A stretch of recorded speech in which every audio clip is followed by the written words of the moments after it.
Assalamualaikum warahmatullahi wabarakatuh.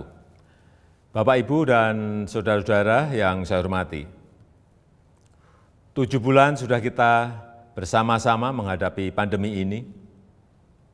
Saya paham masih banyak tantangan, namun tidak sedikit yang telah kita kerjakan. Singkatnya, strategi pemerintah sejak awal adalah mencari titik keseimbangan. Sekali lagi, mencari titik keseimbangan. Saya tegaskan kembali bahwa kesehatan masyarakat, kesehatan publik tetap nomor 1. Tetap yang harus diutamakan.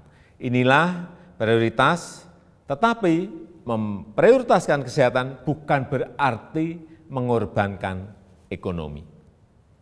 Karena jika kita mengorbankan ekonomi, itu sama saja dengan mengorbankan kehidupan puluhan juta orang. Ini bukan opsi yang bisa kita ambil. Sekali lagi, kita harus mencari keseimbangan yang pas. Oleh sebab itu, saya dan seluruh jajaran pemerintah selalu berupaya mencari keseimbangan itu. Tidak perlu sok-sokan akan melockdown provinsi, melockdown kota, atau melockdown kabupaten. Karena akan mengorbankan kehidupan masyarakat.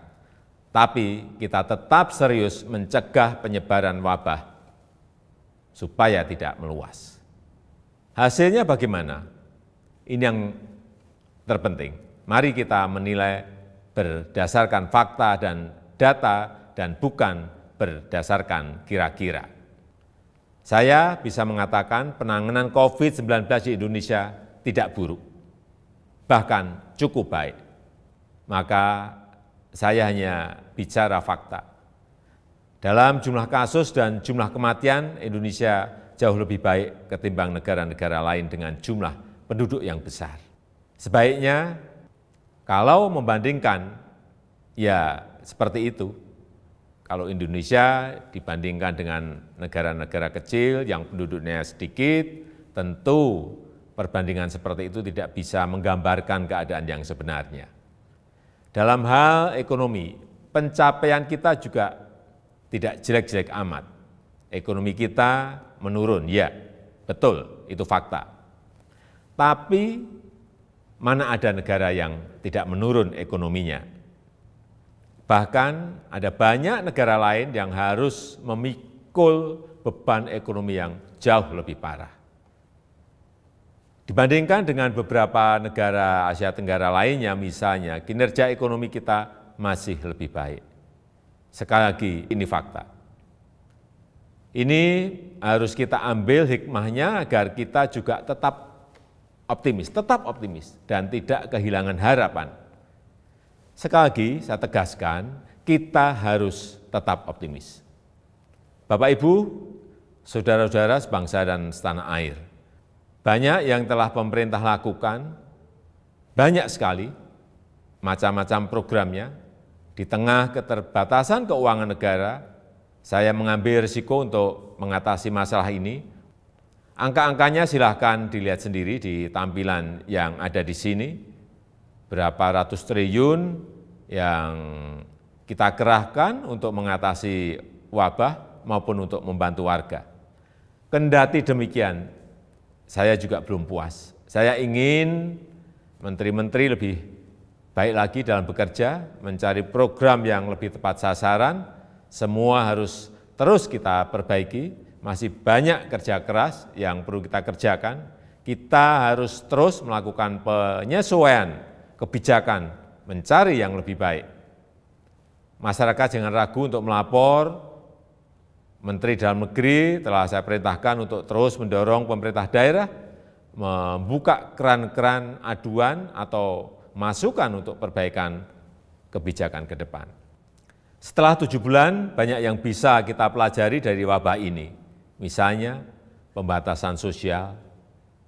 Saya kira harus kita sesuaikan. Untuk itu saya menekankan pentingnya pembatasan sosial skala mikro atau mini lockdown.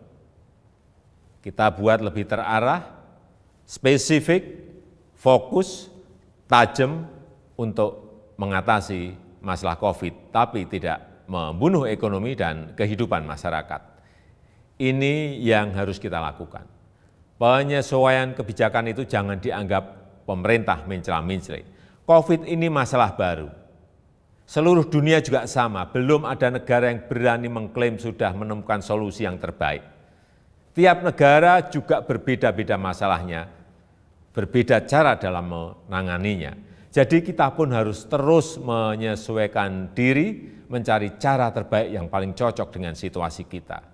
Sekali lagi, pencapaian kita sejauh ini tidak buruk. Angka-angkanya jelas, tapi jangan membuat kita terlena. Kita harus waspada, kita harus tetap bekerja keras. Wabah ini jangan diremehkan, ini realita. Tapi jangan membuat kita pesimistis. 7 bulan ini Indonesia membuktikan mampu mengatasi masalah. Belum sempurna, ya, tapi bisa kita perbaiki bersama-sama.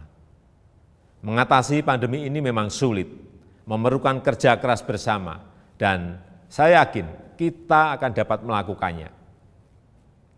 Yang penting, dalam situasi seperti ini, jangan ada yang berpolemik, dan jangan ada yang membuat kegaduhan-kegaduhan. Bapak, Ibu, dan saudara-saudara sebangsa dan setanah air, tentunya apresiasi saya sampaikan kepada dokter, perawat, tenaga medis, TNI, Polri, ASN, dan juga para relawan. Namun, tidak kalah pentingnya adalah peran serta masyarakat untuk berubah, menyesuaikan diri, menaati protokol kesehatan. Lakukan dengan disiplin 3M, memakai masker, menjaga jarak, mencuci tangan. Tetap optimis mengatasi masalah.